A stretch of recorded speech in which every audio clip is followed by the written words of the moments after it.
Welcome to my campfire.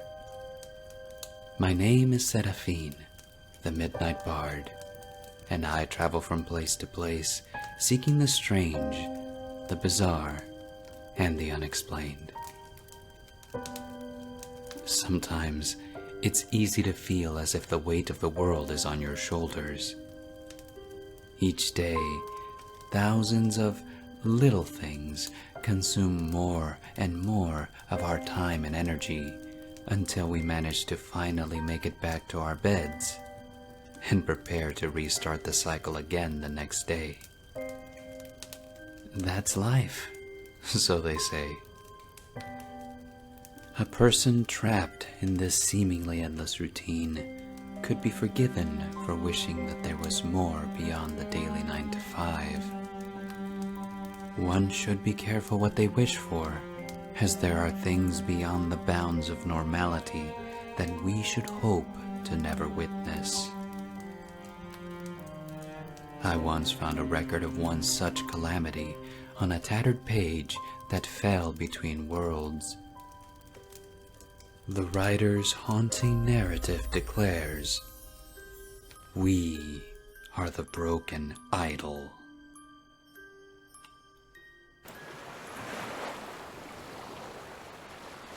I had crossed the 6-lane suspension bridge before dawn and spent the morning hiking in the park across the bay as, hidden from me, the city woke. Office windows illuminating, human flesh gears groaning into the motions of another self-rotation, taking its first great breaths with lungs of politics and commercial profitability. Civilization in its prime, America undaunted. By afternoon, I had summited and sat on a warm flat rock, lunch spread enticingly beside me and legs dangling lazily above the world. I watched the city's glass skyscrapers reflect the glowing sun, whose rays danced across the water like golden waves on an oscilloscope, and listened to the soulless hum of a million empty cars, a million disconnected voices. The first mollusk man emerged unnoticed from the bay. Gray clouds enveloped the sky. The day grew suddenly oppressive, but threatened more than rain, as if the firmament itself was but a membrane, now taut and compressing under the horrible weight of an accumulation of stars. The pressure, felt in the air as much as in my ears, of a dark and cosmic inevitability. The city paid no heed, but I watched with rapt attention as more of them emerged, black pinpricks surfacing the silvery waters of the bay, swimming and walking towards the unsuspecting shore, a gathering, pointillist nightmare lapping at the very edges of urbanity. Hypnosis, broken by a movement behind.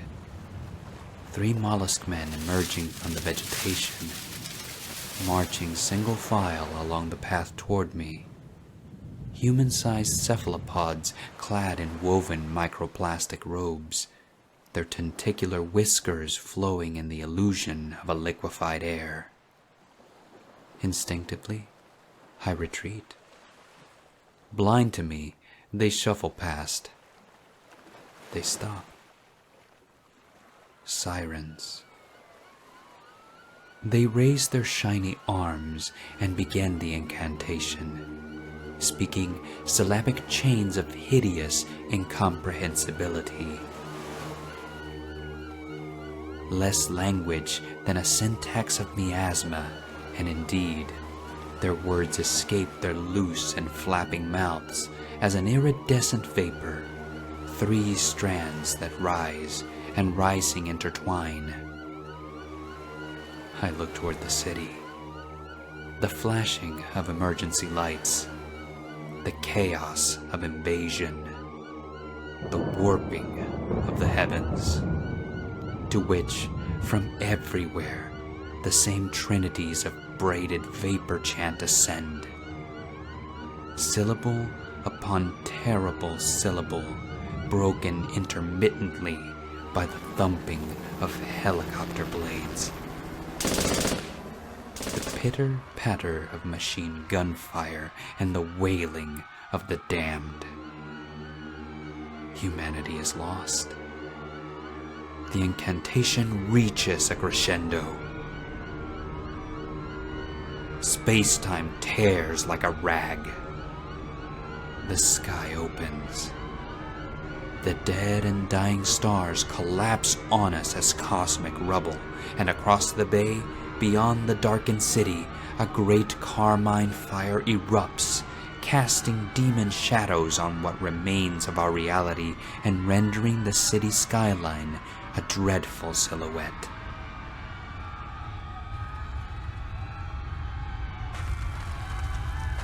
Then rumbling, the world itself quakes. The incantations cease. The bond between gods and matter has ruptured.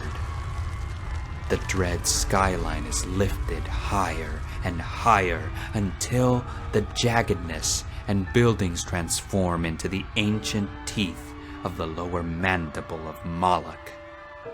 Now fusing with the upper jaw, abominable skull whose size impossible, forged in a crucible of our own making.